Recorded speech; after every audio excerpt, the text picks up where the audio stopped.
early street back in the early 50s. Incidentally, we got him a little argument over the pay that, after he found out that he could have got another band it's like $150 cheaper than I did. But he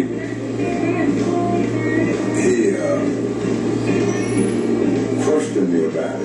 Asked me how come I would charge him. I said, well, I didn't know what charge you. I got a record out. It's been on the market for like 3 months.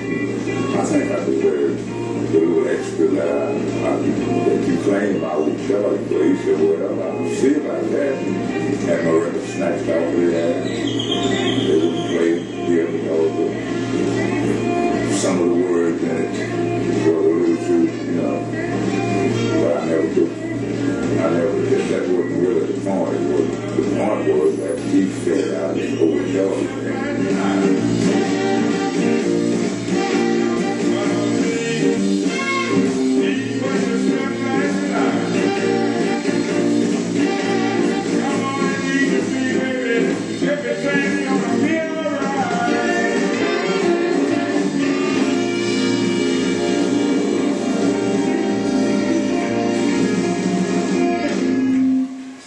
If I would have changed my style from blues to rock and roll, I could have still worked, but I just refused to change my style.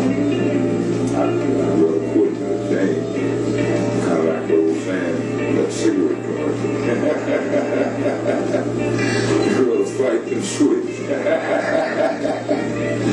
But that was my main reason. The three main reasons I had to get out of it. Because the union wasn't giving us that work. And that we was getting wasn't paying that much. And I had a couple of officers that, well, quit playing them blues and let's play a little rock and roll and a little hard rock and this. And I just couldn't go for it. One thing that I find interesting about Zuzu's past is how close he was to making it big several times throughout his career. When he worked in 1951 with Percy Mayfield touring with Percy, Percy was number 1 and 2 on the blues charts that year. He was hot material. Being that close to the big time, I think, kind of whet his thirst for it. And 1952, when his records came out and subsequently got pulled off the air because of the Jack Ruby deal, that was a very bad break. And in 1958, when he was with Joe Morris set up a recording date for Zuzu with Atlantic Records, who Joe Morris was recording for at the time. The Atlantic executives listened to Zuzu and told Joe when they got back from tour they were going to record Zuzu. That was the last tour Joe Morris made. He died on that tour in Glendale, Arizona. And there went another big break.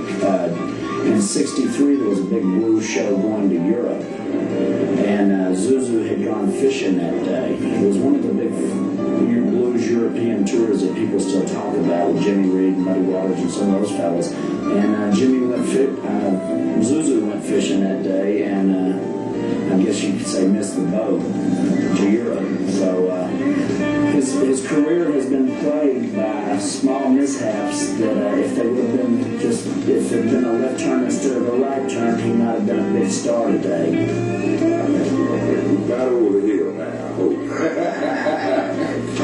Well, I located Zuzu by a poster I had made from some old Dallas Express newspapers. They were a black newspaper here in Dallas, and I found some on microfilm down at the Dallas Public Library. Made a little poster from a collage of the pictures I'd pulled from there. And Buster Smith, the alto player, now a bass player, he's 84 years old. He saw the poster and saw Zuzu. Told I was still alive. People thought I was dead. And when he found out I was alive, I dogged him for 6 months. Every time he called, I'd be fishing or something, And eventually, I seen he wasn't going to get up. He wasn't going to stop. He was determined. I took him out and he sat in with U.P. Wilson and Robert Ely out at the Bluebird Club in Fort Worth for first time I heard his voice, I immediately suggested a comeback if he felt up to it. And he said he was 65 years old and he had a bad foot and he wasn't looking forward to, trying to live off of a Social Security check. So we decided to give it a go again. Well,